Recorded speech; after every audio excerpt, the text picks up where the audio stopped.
78வது சுதந்திர தினம் மாவட்ட ஆட்சியர் கொடியேற்றி வைத்து மூவர்ண பலூன்களை பறக்கவிட்டு காவல்துறையினரின் அணிவகுப்பை ஏற்றுக்கொண்டார்.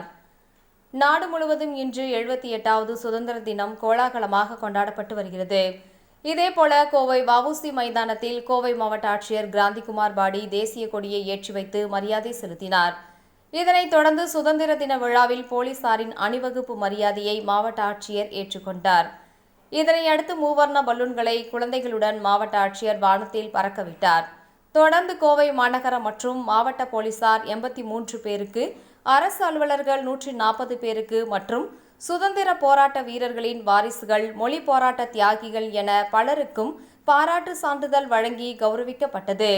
தொடர்ந்து பள்ளி மாணவ மாணவிகளின் கண்கவர் கலை நிகழ்ச்சிகள் நடைபெற்றது. அதேபோல் வாகா எல்லையில் நடைபெறும் போலீசாரின் அணிவகுப்பு நிகழ்ச்சி நடைபெற்றது.